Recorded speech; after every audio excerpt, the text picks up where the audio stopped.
আজ আমি আবার নতুন একটা রেসিপি নিয়ে এসেছি, টিফিনের রেসিপি। যেখানে দেখুন আমি কি কি নিয়েছি।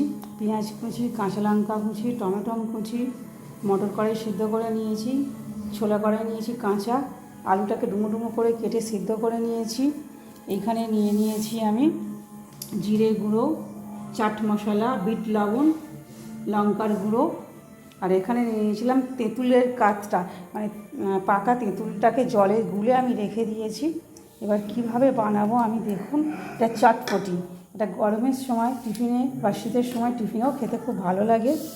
এই চটপটিটা কিভাবে বানাবো সেটা আমি আপনাদের দেখাবো, আপনারা দেখতে থাকুন। এই সবগুলোকে আমি এক জায়গায় নিয়ে নেব, তারপরে বানাবো। আলু সিদ্ধ, মটর কড়াই সিদ্ধ আর ছোলা কড়াইটা আমি এর মধ্যে নিয়ে নিয়েছি। এবার একে একে সব মশলাগুলো আমি এর মধ্যে দিয়ে দেব। আমি আগে থেকে লবণ দিয়ে আর কড়াইটাকে সিদ্ধ করে রেখেছিলাম, তাই লবণটা অল্প লেগেছে। এখানে তেঁতুলের এটাকে আমি দিয়ে দেব কাতটাকে। আমি এখানে শসা কুচিটা দিয়ে নিই, আপনারা মনে করলে শসা কুচোনা দিতে পারেন।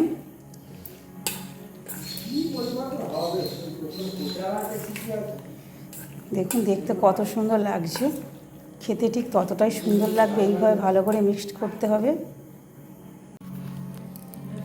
ভালো করে সবগুলো একসঙ্গে দিয়ে ভালো করে এইভাবে মিক্সড করে নিতে হবে।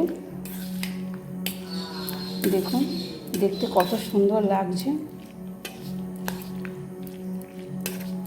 বাজারে কেনা চটপটি ঠিক এতটা খেতে সুন্দর হয় না, বাড়িতে যদি এইভাবে চটপটি বানানো যায় খেতে কিন্তু দারুণ হবে। সুন্দর কি একটা গন্ধ বেরিয়েছে। এইভাবে বানিয়ে আপনারা একবার খাবেন, আশা করছি আপনাদের ভালো লাগবে। যদি ভালো লাগে লাইক, কমেন্ট ও শেয়ার করবেন। যদি ইউটিউব থেকে দেখেন তবে অবশ্যই চ্যানেলটি সাবস্ক্রাইব করবেন। যদি ফেসবুক থেকে দেখেন তবে অবশ্যই আমাকে ফলো করবেন। এবার আমি মুড়ির সঙ্গে নিয়ে নেব, ওগুলোকে নিয়ে আমরা টিফিনে খাবো। আপনারা এইভাবে বানিয়ে খাবেন, আশা করছি আপনাদেরও ভালো লাগবে।